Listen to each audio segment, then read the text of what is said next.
Hey, we're in the Motor City for one of the coolest car museums you will ever visit. Where are we? Hickory Corners. Hickory Corners? You and I both heard right. We're in Hickory Corners, Michigan, about a half hour northeast of Kalamazoo in the heart of Michigan farm country. And if you think this is some sort of mirage, it's not. It's one of the most extensive collections of vintage cars, motorcycles, and just plain cool car stuff you'll ever see. Now, to make absolutely sure I was seeing everything I wanted to see, I went to see Jay Follis. He's the marketing director, and he saw to it that I saw all there was to see. You'll see. You're gonna have to help me, Jay, because I've only been here 10 minutes and my mind is blown. If you're a car nut, you'd be nuts not to come to this place. Oh, I think. Now, this all started as somebody's hobby? Yep, 1963, Donald Gilmore was the chairman of Upjohn Corporation, and his wife gave him an antique car as a gift. That's what started. He got the bug. That's the gateway activity, right? That's right, that started it. Within about 3 years, he had 45 cars. But when did it officially turn into like a museum? 1966, they turned it over to a nonprofit. But in that 3-year meantime, he found this property about a mile from his house, 90 acres, brought some different buildings out, actually took barns down board by board and moved them 45 miles and reassembled them out here, made a little playground for himself. And his wife finally said, you know, we come out here, we drive our cars for our friends and invite them out. Why don't we just open it to the public? So they donated all the property to a nonprofit foundation, gave it some endowment.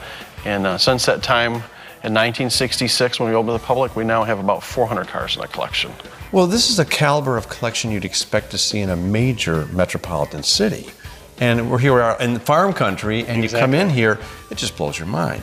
We are considered one of the top 3 car museums in the nation. We get people from all over the world that come here.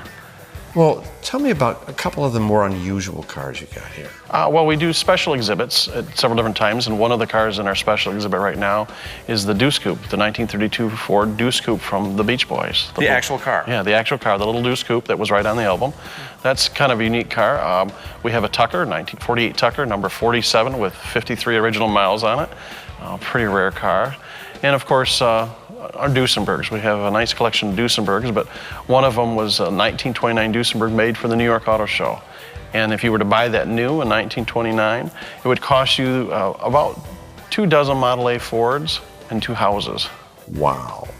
We're pretty unique because we have more than just one museum here. We have our motorcycles, we've got our cars, but we're the home of the Model A Museum that just opened. We're home of Classic Car Club of America, the Pierce Air Museum, the Franklin Museum. We've got both the Lincoln Motor Car and Cadillac LaSalle getting ready to break ground. It's mind-blowing. I mean, I'm not the biggest car guy in the world, but when you come to a place like this, you become one. Yeah. It's just, it's amazing.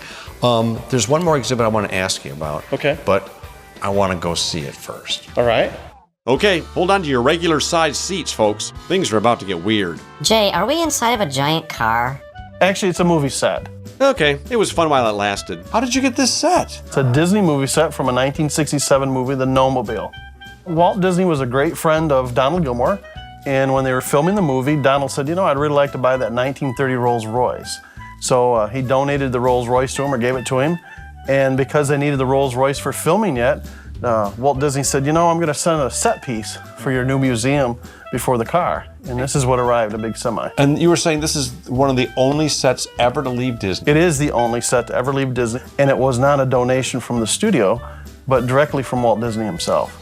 Is everything on this set actually to scale? Is it accurate? It's, yeah, fairly accurate, maybe 4 times the actual size. Really? So we're just little guys. We're little guys. And I should mention too that you can't actually get up in here anymore. You used to be able to, but not anymore. Right. Everything about the Gilmore Car Museum is great. From the incredible exhibits and classic barns to the fresh air and beautiful scenery, I can't think of a better place to spend a West Michigan afternoon, whether you're big or small. Okay, I got one more question for you, Jay, then I'll leave you alone. Okay. Are we there yet? No. Are we there yet? No. How about now? No. Now? No.